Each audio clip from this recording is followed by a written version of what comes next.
Something really weird is happening with evangelicals in this country, and we don't totally know why. Hi, I study the far right with an emphasis on Christian nationalism. To understand why this new phenomenon is so strange, you have to understand the two major trends of religion and politics in the American landscape since like the 1980s. The first one is the fusion of the Republican Party with evangelical Protestantism.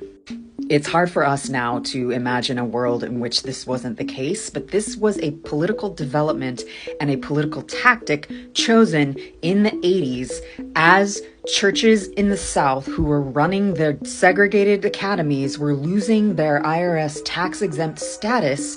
They responded by getting involved in politics. It was not because of abortion. They saw abortion as a Catholic issue, or they were in support of abortion rights. But since then, we've seen a very successful fusion of being Republican with being this sort of like conservative, evangelical coded family values type identity. Okay, so that's the first one.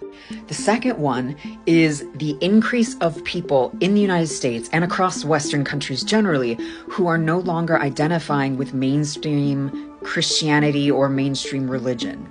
That's been a steady development since like the 90s.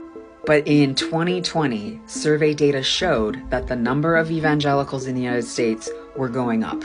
So evangelicals saw this data and they were like, oh my God, we're doing such a good job. We're just bringing everyone to Christ. But that's not actually what's happening. Something much stranger is happening. This was panel survey data. So what that means is that they surveyed people in, I think, 2016, and then they went back and they surveyed them again in 2020, asking them the same questions. And what they found was that people who identified as secular or as a different religion from Protestant Christianity were now identifying as evangelical. Their identities had shifted.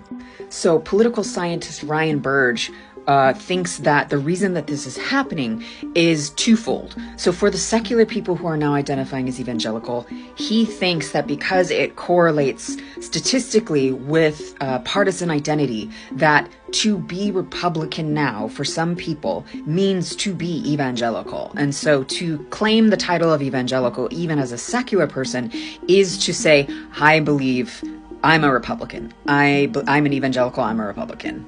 But he thinks the reason that other religious people are identifying as evangelical now, in addition to whatever religious persuasion they are, is different from just that partisan identity that's happening with secular people who are identifying as evangelical. And what he thinks is happening there is that people are understanding the term evangelical as meaning someone of deeply held religious and probably conservative beliefs. So in other words, someone who is a Buddhist says, I'm a Buddhist, but I'm also an evangelical because I strongly believe in the teachings of the Buddha. But we don't actually know. This is based off of statistical correlations. We need to actually be going out and asking people, why are you, what's going on here? Like, tell me more about this. So that's research that's really exciting and needs to happen. But I would love to hear your thoughts on this. I'm super fascinated by these findings, and I think that they probably have a lot of importance for the upcoming election. But also, if you're someone who's secular or a different religion who's now identifying as evangelical, please tell me why.